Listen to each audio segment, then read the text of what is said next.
في الحلقات اللي فاتت اتكلمنا عن طرق كتير للاقناع، بس النهارده هنتكلم عن مهاره بتسبق كل ده، مهاره لو استخدمتها صح هتخلي العميل هو اللي يطلب منك المعلومه. حلقه النهارده عن الاستماع النشط، اسمع اكتر تفهم اكتر وتعرف تبيع. الاستماع النشط ده مش بس انك تسمع، لا ده انك تسمع بنيه انك تفهم مش ترد، بتسمع بجسمك كله، عينك ودنك دماغك وحتى قلبك، وده بيفرق جدا مع العميل. لما جيت احضر الحلقه لقيتني احضر 35 سلايد، فقلت لا احنا كده ده بقى محتوى نظري خالص، يعني 35 سلايد ونقعد بقى نتكلم عن الاكتف ليسننج وانواعه وازاي والكلام ده، فلقيت المحاضره هتبقى محاضره نظري خالص. فانا بقلب في الريلز لقيت الريلز ده، فاحنا هنشغله مع بعض دلوقتي وهنشرح ده، وهيكون هو مثال واقعي عن الاكتف ليسننج. هقول لك يا ابراهيم، يرضيك الواد الواطي ده يعمل صفحه على الزفت على انستجرام؟ يا جزمة. ايه يا زوزو؟ شفت رد ابراهيم، شفت رد ابراهيم دلوقتي وهو بينفعل، بيبين لها ان هو مصدوم، حتى هو ان كان مش مصدوم بس هو بيبين لها ان هو متعاطف معاه وان هو مصدوم عن ايه الغلط اللي هو بيعمله ده. اللي انت بتقوليه ده؟ ما كل الناس بتعمل صفحات على انستجرام. طب يا كبيرة يا عاقلة، طالما هو عادي وكل الناس بتعمل، امال انت زعلانة من ايه؟ عشان اللي مش عادي ان واحده تخش تعمل لك كومنت وتكتب لك يا عسل يا احسن حسن في الدنيا. يا زبالة. على فكرة نفس الحركة بيبين ان هو مصدوم وبيتفاعل بنظرته، طريقة كلامه، نبرة صوته، الكلام ده. يعني الفيديو ده هو ملخص ال 35 سلايد. نكمل الفيديو سوا.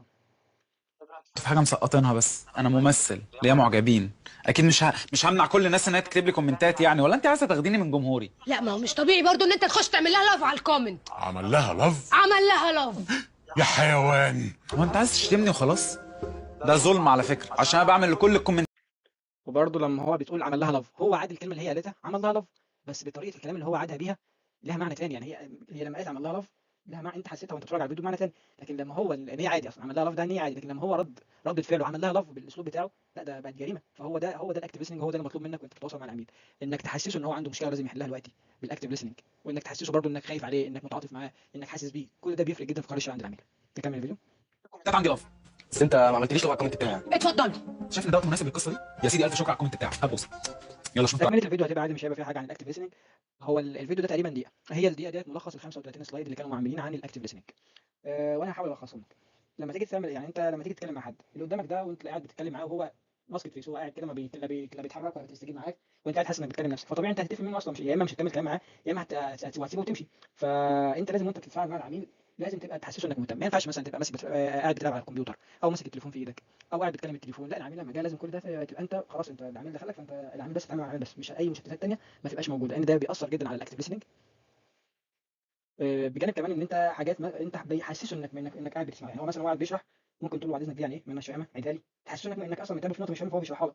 في كلمه هو قالها انت تعيد عليها الكلام زي ما هو، زي ما ماجد الكنداوي قال لك عمل لها لف، او مثلا تقول لك يقول لك انا ما بنامش بقالي يومين، يا نهار ما بتنامش بقالك يومين، فانت بتعيد الكلام اللي هو قاله، بس اللي هو قاله بطريقه تخليك ان ده مشكله، ايه المشكله دي، او بطريقه تعاطف برضه على حسب الوضع. انك فانت الاكتف ليسننج ملخصها انك بتكرر الكلام، انك بتلخص كل شويه سمرايزنج. يعني انت تقصد 1 2 3، تقصد انت بتعمل 1 2 3 برضه، دي في الاكتف ليسننج مهمه. او انك كمان تكرر الكلام وانك تقول له وضح لي دي ما اناش فاهمها.